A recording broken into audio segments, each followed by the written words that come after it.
رب یا رب یا رب یا رب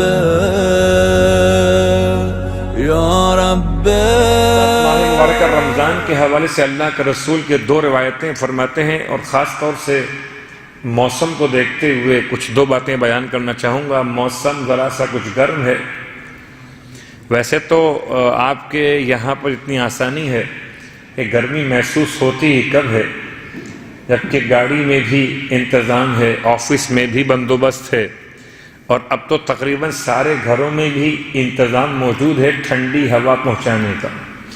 پھر بھی اگر کوئی ایسا مومن، کوئی ایسی مومنہ کہ جس کے لیے روزے میں گرمی برداشت کرنا مشکل ہو، تو اس کے لیے بھی جملہ۔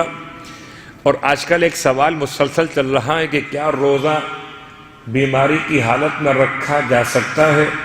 تو جواب پہلے اشارتاً آ چکا، من کان مریضاً او علی سفر، جو تم میں سے مریض ہو یا سفر پر ہو تو فعدۃ من ایام اخر۔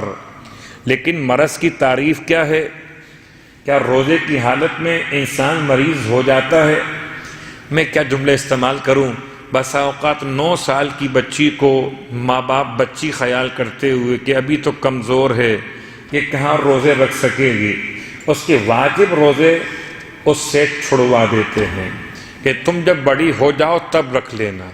حالانکہ شریعت اور خداوند عالم کی مہربانی ماں باپ کی مہربانیوں سے بہت زیادہ ہے۔ اگر یہ 9 سال کی بچی شرعاً ذمہ داری سنبھالنے قابل نہ ہوتی تو سیدہ فاطمہ الزہرا سلام اللہ علیہا تو 9 سال کے سن میں اپنے بابا کے گھر سے اپنے شوہر کے گھر منتقل ہو گئیں۔ 9 سال۔ تو ایک سوال تو یہ کہ آیا روزہ انسان کو کمزور کر دیتا ہے؟ جواب، اللہ کے رسول کی روایت کے اعتبار سے فرماتے ہیں سومو تصحو، روزہ رکھو صحت مند ہو جاؤ۔ یہ نہیں فرمایا کہ روزہ چھوڑو صحت مند ہو جاؤ، روزہ رکھو صحت مند ہو جاؤ۔ کوئی دلیل تو دی ہوگی، ویسے تو پیغمبر کا اپنا جملہ کافی ہے۔ فرماتے ہیں کہ اگر جاننا چاہتے ہو تو یاد رکھو المعدۃ رأس کل داء، کہ معدہ ہر بیماری کی جڑ ہے۔ المعدۃ رأس کل داء، معدہ ہر بیماری کی جڑ ہے۔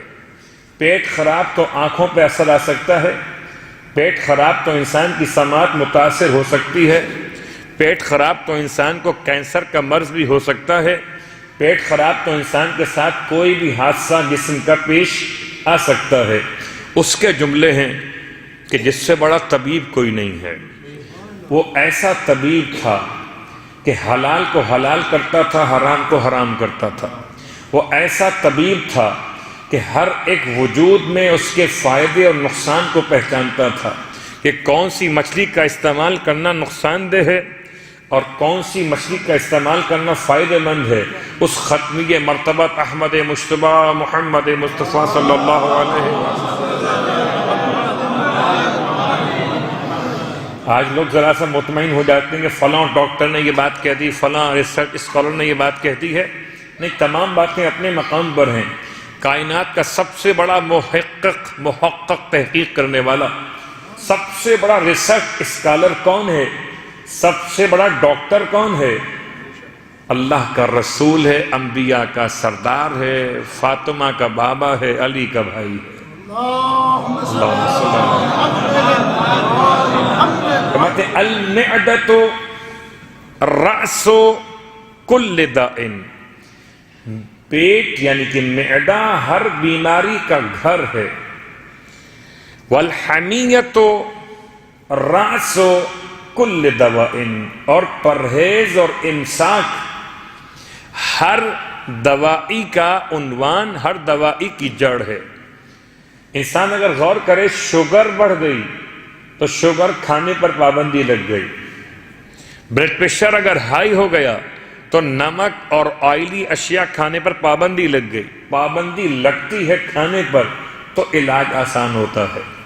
اور شریعت چاہتی ہے کہ انسان، اب رہا ایک مسئلہ، میں بھی آپ کے ساتھ ساتھ اس کا شکار کبھی کبھی ہو جاتا ہوں، جب لوگ بڑا مجبور کرتے ہیں، مولانا سموسہ تو لے لیجئے، صلوات پڑھے محمد والے۔ میں اپنی نارمل لائف میں سموسہ نہیں کھاتا، میں نام دے رہا ہوں، مجبوری ہے۔ میں اپنی نارمل لائف میں سموسہ یا یہ اور چیزیں جو بنتی ہیں بیسن وغیرہ سے میں نہیں کھاتا، تو میں بیمار کیوں نہ پڑوں، جبکہ میں خود اپنے آپ کو بیماری کے حوالے کر رہا ہوں۔ ہمیں بیمار روزہ نہیں کرتا، ہمیں بیمار سحر افطار میں زیادہ شکم خوری کرتی ہے۔ مجبوری ہے کہنا، لوگ ثواب کے مسئلے میں آ جاتے ہیں، کیا کیا جائے کہ جی مومن کو خوب کھلائیے، اتنا مت کھلائیے کہ مومن نہ رہے، بیمار ہو جائے۔ بلکہ انسان کو چاہیے کہ اس حدیث کے فائدے کو حاصل کرے کہ سومو تصحو، روزہ رکھو صحت مند ہو جاؤ گے۔ یا رب